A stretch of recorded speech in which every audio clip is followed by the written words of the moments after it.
Au nom du Père et du Fils et du Saint-Esprit. Amen. Voici l'agneau de Dieu qui enlève le péché du monde. L'évangile de ce dimanche rapporte ces paroles de Saint Jean-Baptiste. Ce sont les mêmes paroles que le prêtre reprend à chaque messe après que les fidèles l'aient aussi chanté par 3 fois.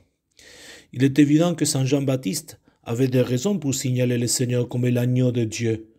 Depuis Moïse, la figure de l'agneau pascal était liée à la libération d'Égypte. Là-bas, Dieu avait épargné de la mort ceux qui avaient marqué les portes de leur maison avec le sang de cet agneau. Depuis cet événement, l'image de l'agneau sacrifié prophétisait celle du Messie. Le serviteur du Seigneur, le nom que le prophète Jérémie et Isaïe donnaient au Christ, devait être conduit à la mort comme un agneau innocent. Moi, j'étais comme un agneau docile qu'on amène à l'abattoir. C'est le prophète Jérémie. Maltraité, il s'humilie, il n'ouvre pas la bouche, comme un agneau conduit à l'abattoir, comme une brebis muette devant le tondeur, il n'ouvre pas la bouche. C'est le prophète Isaïe. Dans le Nouveau Testament, pour l'apôtre Saint Paul, notre agneau pascal a été immolé, c'est le Christ. C'est la lecture qu'on écoute le jour de Pâques. Mais si nous ouvrons le dernier livre de la Bible, le livre de l'Apocalypse, Saint Jean, l'apôtre, voit le triomphe final de notre Seigneur comme le triomphe de l'agneau. J'ai vu, entre les trônes, les 4 vivants et les anciens, un agneau debout, comme égorgé, référence à son sacrifice. J'ai vu et j'ai entendu la voix d'une multitude d'anges qui entouraient les trônes, les vivants et les anciens.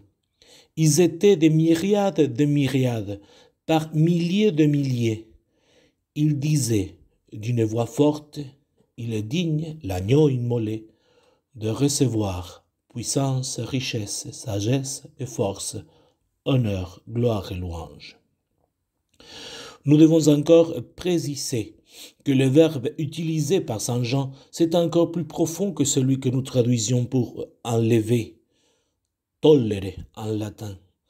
Une traduction plus approximative, au sens originaire, c'est « Voici l'agneau de Dieu, celui qui prend sur ses épaules nos péchés, assumant en lui le châtiment de ses fautes, leurs fautes de péché, pour les détruire et les effacer. » Le Seigneur accepte donc de les porter, nos péchés, sur lui-même dans sa passion pour que Dieu ne se souvienne plus de nos péchés.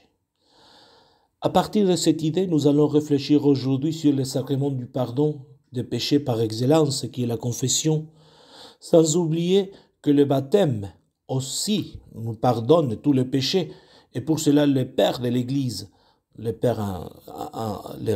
grands saints de l'Antiquité, de la première Église, présentent ce sacrement comme la seconde planche du salut, de salut après le naufrage, que la perte de la grâce, la seconde planche de salut. Saint Ambroise parle de 2 conversions, en écrivant que dans l'Église, il y a l'eau et les larmes, l'eau du baptême et les larmes de la pénitence.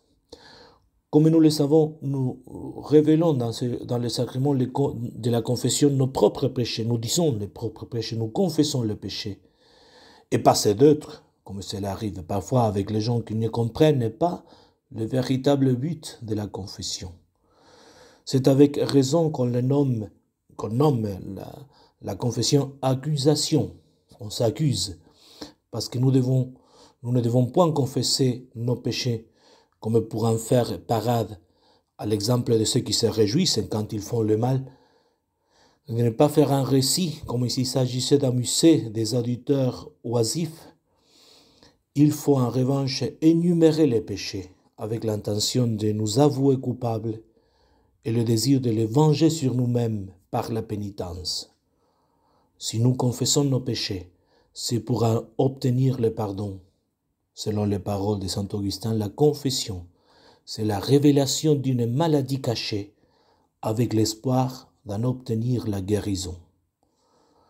C'est le Seigneur même qui a institué ce sacrement de la confession le jour de sa résurrection. Et le ministre de la confession est le prêtre.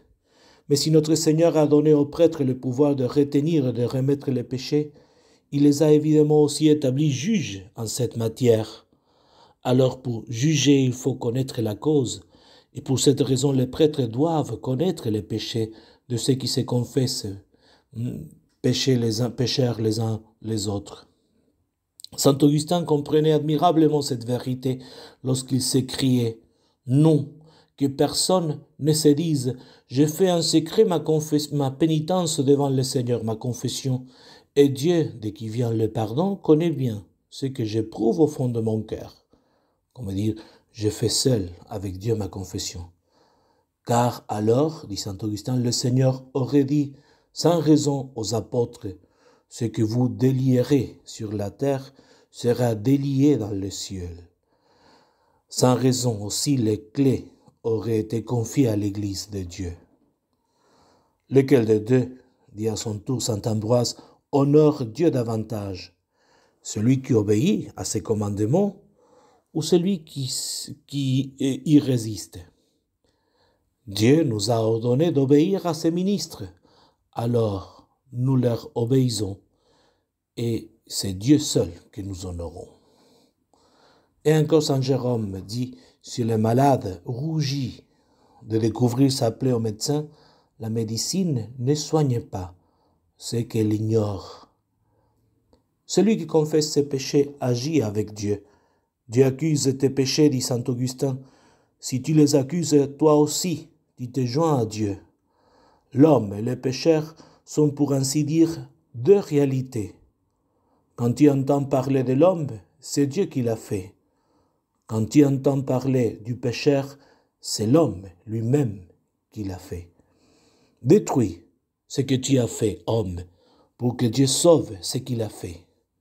Quand tu commences à détester ce que tu as fait, c'est alors que tes œuvres bonnes commencent, parce que tu accuses tes œuvres mauvaises. Le commencement des œuvres bonnes, c'est la confession des œuvres mauvaises. Tu fais la vérité et tu viens à la lumière, dit toujours saint Augustin. Demandons la grâce d'aimer le sacrement de la confession, car le Christ a porté sur lui le poids de tous nos péchés. Que la Reine de la miséricorde nous obtienne cette grâce. Au nom du Père et du Fils et du Saint-Esprit. Amen.